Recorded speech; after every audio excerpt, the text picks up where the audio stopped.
দর্শক, হিসাবটা কোন দিকে গড়াচ্ছে এখনো বোঝা দুঃস্বপ্নকর হয়ে গেছে।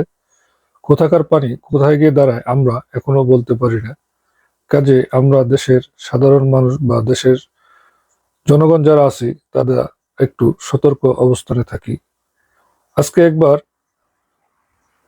বাংলাদেশ হাইকমিশন ভারতের হাইকমিশনকে তলব করে সীমান্ত, যেমন আমাদের দেশে বর্তমানে সীমান্ত নিয়ে যেগুলো চলতেছে কয়েকটা পয়েন্টে, একবার বাংলাদেশ হাইকমিশন ভারতের হাইকমিশনকে তলব করেছে। পরে আবার এখানে একটা খবর উঠে এসেছে, ভারতের বাংলাদেশের হাইকমিশনারকে তলব করে যা জানালো ভারত। ভারত কি জানিয়েছে দর্শক? এখানে বলা হয়েছে, সীমান্তে উত্তেজনাকর পরিস্থিতিতে ঢাকায় নিযুক্ত ভারতীয় হাইকমিশনারকে প্রণয়ন কুমার বর্মাকে তলবের একদিন পর দিল্লি নিযুক্ত বাংলাদেশের ভারপ্রাপ্ত হাইকমিশনার মোহাম্মদ নুরুল ইসলামকে পাল্টা তলব করেছে ভারত। এ সময় ভারত ও বাংলাদেশের মধ্যকার সব ধরনের প্রোটোকল ও চুক্তি মেনেই সীমান্তে কাঁটাতারের বেড়া স্থাপন করা হচ্ছে বলে জানায় নয়া দিল্লি। আজ সোমবার দুপুরে 2টায় ভারতের পররাষ্ট্র মন্ত্রণালয় দক্ষিণ ব্লকে বাংলাদেশ হাইকমিশনারকে তলব করা হয়।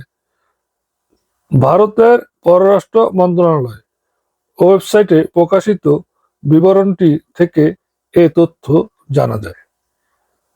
ভারত দেশের একটি সংবিধান থাকে প্রত্যেকটা দেশের, আর ভারত আমাদের পার্শ্ববর্তী রাষ্ট্র, বন্ধু রাষ্ট্র। সবকিছুই ঠিকঠাক ছিল যতদিন আওয়ামী লীগ বাংলাদেশটাকে ভারতের হাতে তুলে দিয়েছিল। যখন আওয়ামী লীগ বিতাড়িত হলো, ভারতের গাও জ্বলা শুরু হয়ে গেল। বিশেষ করে ভারতের গাও জ্বলে কিনা আমি জানি না, তবে মোদী সরকারের গাও জ্বলা শুরু হয়ে গেল। কারণ বিগত বছরগুলোতে মোদী সরকার যেই ফায়দা নিয়েছে ভারত থেকে, বাংলাদেশ থেকে, এখন আর সেগুলো হয়তো তারা নিতে পারবে না। সেজন্যই তারা এভাবে তাদের খামখেয়ালিপনা আমাদের উপরে চাপিয়ে দেওয়ার চেষ্টা করছে। তবে মোদী সরকার আমার মনে হয় এটি ভুল করছে বা ভুল সিদ্ধান্ত নেওয়ার চেষ্টা করছে তারা। কেননা ভারত একটি আলাদা স্বাধীন রাষ্ট্র, সরি, কেননা বাংলাদেশ একটি আলাদা স্বাধীন রাষ্ট্র।